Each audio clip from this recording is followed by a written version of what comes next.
Hi ಎಲ್ಲರಿಗೂ ನಮಸ್ಕಾರ.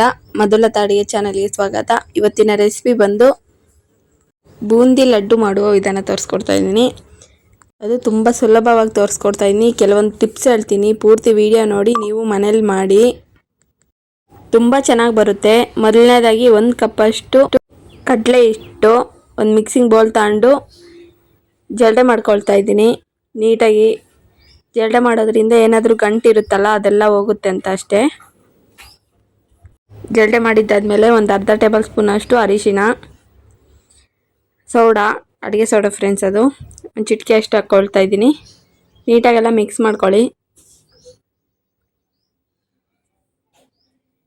Mix ಮಾಡಿದ್ದಾದಮೇಲೆ ಅದೇ ಕಪ್ಪಲ್ಲಿ 1 ಕಪ್ಪಷ್ಟು ನೀರು ಹಾಕ್ಕೊಳ್ತಾ ಇದ್ದೀನಿ. ಸ್ವಲ್ಪನೇ ಹಾಕ್ಕೊಳ್ತಾ ಮಿಕ್ಸ್ ಮಾಡ್ಕೊಳ್ಳಿ.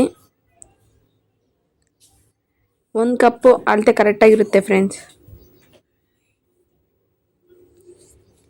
1 ಕಪ್ಪಷ್ಟು ಕಡಲೆ ಹಿಟ್ಟಿಗೆ 1 ಕಪ್ಪಷ್ಟು ನೀರು. ನೀಟಾಗೆಲ್ಲ ಮಿಕ್ಸ್ ಮಾಡ್ಕೊಳ್ಳಿ. ನೋಡಿ ಈ ಥರ ಆಗಿದೆ. ಇಡ್ಲಿ ಹಿಟ್ಟಿರುತ್ತಲ್ಲ ಆ ಥರ ಇದ್ದರೆ ಸಾಕು. ಜಾಸ್ತಿ ತೆಳ್ಳಗೆ ಮಾಡ್ಕೊಬೇಡಿ. ಅಕಸ್ಮಾತ್ ಸ್ವಲ್ಪ ತೆಳ್ಳಗೆ ಅನಿಸಿದ್ರೆ ಇನ್ನು ಸ್ವಲ್ಪ ನೀರು ಹಾಕ್ಕೊಂಡು ಕಲಿಸ್ಕೊಳ್ಳಿ.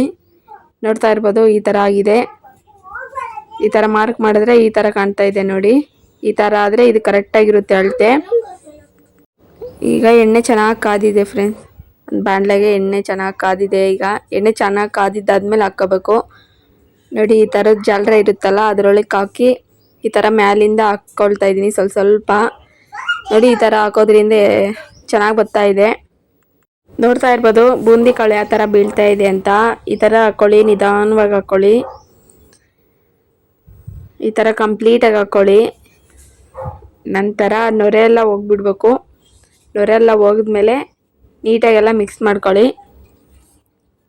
ನೊರೆ ಹೋಗಿದ ತಕ್ಷಣವೇ ತೆಕ್ಕೊಂಬಿಡಿ. ಜಾಸ್ತಿ ಹೊತ್ತು ಬಿಡೋಕೆ ಹೋಗ್ಬಿಡಿ, ಯಾಕಂದರೆ ಗರಿ ಗರಿಯಾಗಿ ಹೋಗ್ತವೆ, ಅವಾಗ ಚೆನ್ನಾಗಿರಲ್ಲ. ನೋಡಿ ಇಷ್ಟಾದರೆ ಸಾಕು. ಈಗ ತೆಕ್ಕೊಂಬಿಡ್ತಾ ಇದ್ದೀನಿ. ಸಾಫ್ಟಾಗಿರಬೇಕು ಫ್ರೆಂಡ್ಸ್, ನೊರೆ ಎಲ್ಲ ಹೋಗ್ಬೇಕು ಅಷ್ಟೇ. ನೊರೆ ಎಲ್ಲ ಹೋದರೆ ತೆಕ್ಕೊಂಬಿಡಿ ಅಷ್ಟೇ. ಜಾಸ್ತಿ ಹೊತ್ತು ಬಿಡೋಕೆ ಹೋಗ್ಬೇಡಿ ಎಣ್ಣೆಯಲ್ಲಿ, ಅದು ಕ್ರಿಸ್ಪಿಯಾಗಿ ಆಗುತ್ತೆ. ಆ ಥರ ಆಗಬಾರ್ದು. ನೋಡಿ ಎಲ್ಲ ಕಾಳುಗಳು ತೆಕ್ಕೊಳ್ತಾ ಇದ್ದೀನಿ. ಆ ಥರ ಆಗಿದೆ ಅಂತ ನೋಡ್ತಾ ಇರ್ಬೋದು ನೀವು. ಈ ಥರ ಸಾಫ್ಟಾಗಿರಬೇಕು ಫ್ರೆಂಡ್ಸ್. ಈ ಥರ ಸಾಫ್ಟಾಗಿದ್ದರೆ ಚೆನ್ನಾಗಿರುತ್ತೆ. ಜಾಸ್ತಿ ಗರಿ ಗರಿಯಾಗಿ ಮಾಡ್ಕೊಬೇಡಿ. ಈ ಥರ ಸಾಫ್ಟಾಗಿದ್ದರೆ ಸಾಕು. ಈಗ ಎಲ್ಲ ಒಂದು ಪಾತ್ರೆಗೆ ಹಾಕ್ಕೊಳ್ತಾ ಇದ್ದೀನಿ.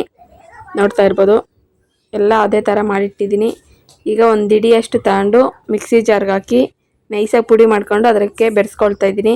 ಈ ಥರ ಮಾಡೋದ್ರಿಂದ ಉಂಡೆ ಕಟ್ಬೇಕಾದ್ರೆ ಚೆನ್ನಾಗಿ ಬರುತ್ತೆ ಫ್ರೆಂಡ್ಸ್, ಚೆನ್ನಾಗಿರುತ್ತೆ. ಮಿಕ್ಸಿಗೆ ಹಾಕ್ಕೊಂಡು ಪುಡಿ ಹಾಕ್ಕೊಳ್ಳಿ. ನಂತರ ಇನ್ನೊಂದು ಪಾತ್ರೆ ಇಟ್ಟಿದ್ದೀನಿ. ಅದಕ್ಕೆ 1-2 ಟೇಬಲ್ ಸ್ಪೂನಷ್ಟು ತುಪ್ಪ ಹಾಕ್ಕೊಳ್ತಾ ಇದ್ದೀನಿ. ತುಪ್ಪ ಚೆನ್ನಾಗಿ ಬಿಸಿ ಆಗಿದ್ದಾದಮೇಲೆ 1-2 ಟೇಬಲ್ ಸ್ಪೂನಷ್ಟು ಗೋಡಂಬಿ ಹಾಕ್ಕೊಳ್ತಾ ಇದ್ದೀನಿ, ಸಣ್ಣದಾಗಿ ಕಟ್ ಮಾಡಿ. ಅದು ಸ್ವಲ್ಪ ಫ್ರೈ ಮಾಡ್ಕೊಳ್ಳಿ. ನಂತರ ದ್ರಾಕ್ಷಿ, ಅದು ಸ್ವಲ್ಪ ಫ್ರೈ ಮಾಡ್ಕೊಳ್ಳಿ. ನಂತರ ಲವಂಗ,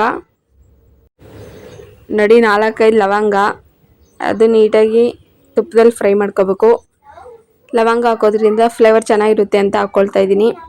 ಇಷ್ಟ ಇದ್ದರೆ ಹಾಕ್ಕೊಳ್ಳಿ, ಇಲ್ಲ ಸ್ಕಿಪ್ ಮಾಡ್ಬೋದು.